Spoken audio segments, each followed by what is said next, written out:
A special election race heating up out in California this week. Democratic State Assemblywoman Christy Smith and Republican Mike Garcia are running to replace former Congresswoman Katie Hill. She resigned last year after an ethics scandal, but Republicans are now accusing Democrats of trying to steal this election after adding a last-minute polling place in a heavily left-leaning area. Let's bring in Carl Rope, former White House Deputy Chief of Staff, of course, and a Fox News contributor. Good morning, Carl. Morning. Talk about the significance of this race. You have a Republican, a Hispanic Republican who's a military veteran, Mike Garcia, who could flip a seat that has been in Democratic hands. See the two candidates there going back to the days of Bill Clinton.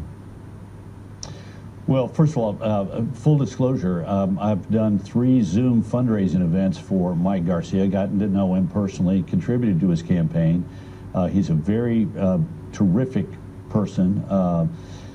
Son of an immigrant, legal immigrants, candidate for nomination to the U.S. Naval Academy, graduated near the top of his class, 30 combat missions in Iraq, flying a Super Hornet. Then, after his military service, went to work in the aerospace industry, which is very important in this district, have a lot of aerospace companies. First-rate individual and a wonderful human being. And yes, this is going to be an important race. The last time the Republicans took a Democratic congressional held seat in California was 1998, 22 years ago.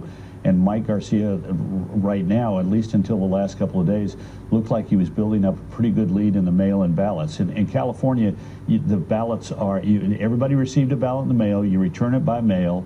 If you don't return your ballot by mail, you can still show up on Election Day and vote at one of a small number of locations in this congressional district, literally, barely double digits, number of voting locations. So what the Democrats did here at the end was they opened up an additional voting location in Lancaster, which is heavily Hispanic and African American and largely Democrat, even though it has a Republican mayor, which they've been quick to point out. It's largely a Democrat town, and they did so here right at the end. Nobody was saying this weeks ago. It was just done right here at the end, and it stinks. You don't do things like this at the end of a contest. It looks like you're trying to jimmy the rules and give one side or the other an advantage. And that might be one reason why the president over the weekend tweeted out that he thinks this could be rigged. He's also been upset about mail-in voting. You talked about the ballots by mail. Do you share the president's concerns?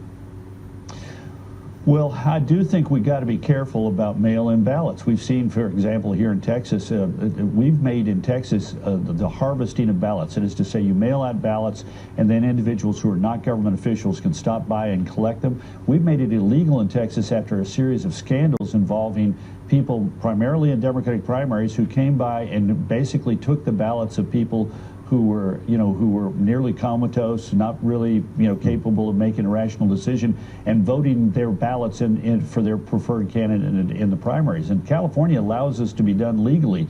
You mail everybody a ballot, and somebody can come and knock on your door and say, "Here, I'm from one party or the other. Let me help you fill out your ballot, and I'll take care of sending it in for you." So there is some problems with mail-in ballots, particularly when everybody receives one. Not everybody necessarily. Particularly today in the environment we find ourselves in, gets their ballot in time. Some people get them who no longer live at that particular address. It's really sort of very complicated and very problematic. Quickly, I just want to get to one last thing, which is this is obviously one seat in the broader question about whether Nancy Pelosi will stay on as Speaker come next year.